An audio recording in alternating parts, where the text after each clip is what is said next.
Existem pessoas que fazem, vamos lá, que se convertem e que fazem esse tipo de coisa aí, tudo bem na vida delas, cara? 95% são as pessoas que estão com algum tipo de dor. Sem dúvida alguma. Jesus deixou claro isso. Quando ele se refere, inclusive, ele diz que é mais fácil passar um camelo por uma agulha do que um rico entrar no reino dos céus. O camarada que tem tudo, ele acha que não precisa de Deus, embora precise. No livro de Apocalipse tem uma igreja chamada de Laodiceia, que era uma igreja que ficava numa cidade muito rica. A cidade ela tinha uma universidade de medicina, tinha produção de colírio, era uma das cidades, hoje fica na Turquia, na época era a Ásia Menor. Ela tinha produção de linho. Era uma cidade rica e, portanto, a igreja era rica. E Jesus fala para ela, tu me dizes, eu sou rico, não tenho falta de nada, sou abastado, mas você não sabe de uma coisa, que você é pobre, miserável, cego e nu. O que aproxima uma pessoa de Deus é a consciência de que precisa de um Salvador. O indivíduo que acha que está tudo bem, ele não procura Deus. Por que eu procurei a Deus? Porque eu tinha 19 anos de idade, eu tinha muita dor. Rejeição, eu achava que todo mundo me odiava. E como eu respondia? Respondia com raiva, com ódio, com violência. Mas no fundo eu tinha dor. E quando eu ouvi dizer do amor de Deus, tanto é que eu mudei, eu me tornei... Hoje as pessoas falam, pastor, você é muito amoroso. Porque eu sei de onde eu vim.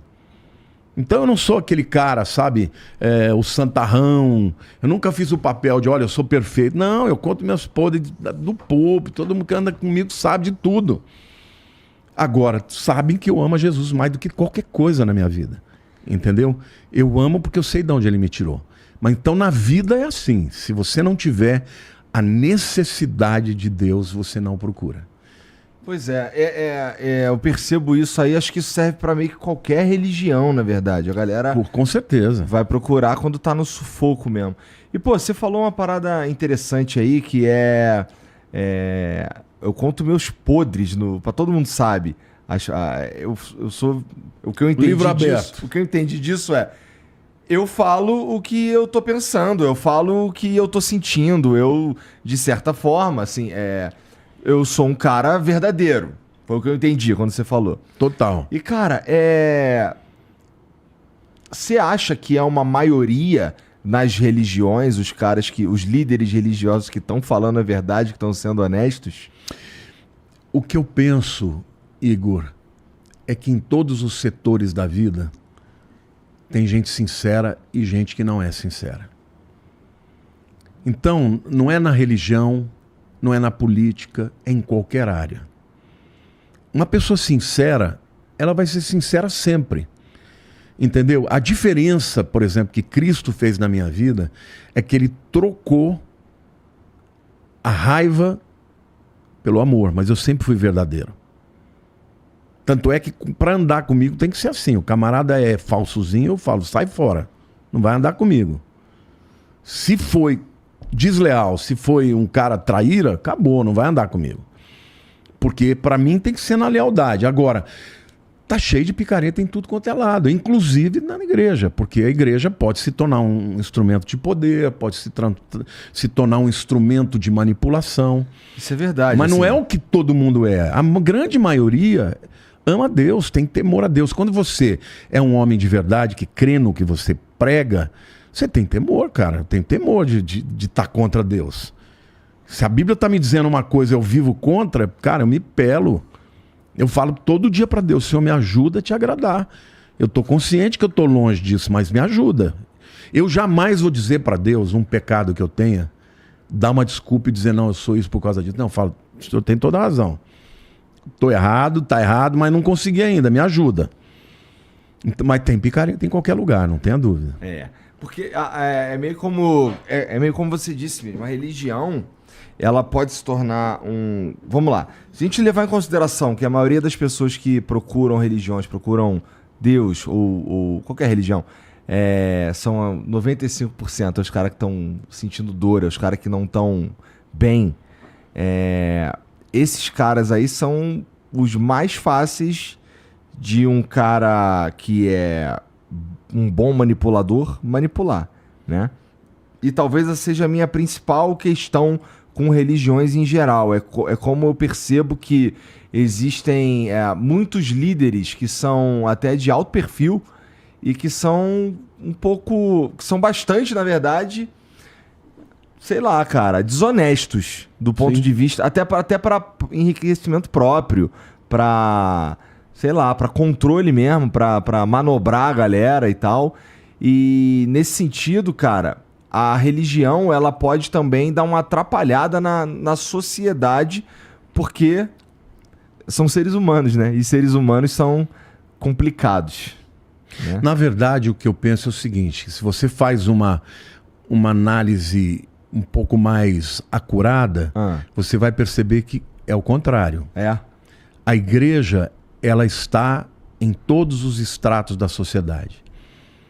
Eu cansei de ver pessoas que entraram drogados, alcoólatras, batiam na mulher e que hoje são pessoas diferentes. Eu tenho um grupo de homens que a gente faz uma vez por mês, toda primeira, segunda-feira, que chama Homens de Honra. E como a igreja é muito grande, às vezes você não conhece todo mundo, mas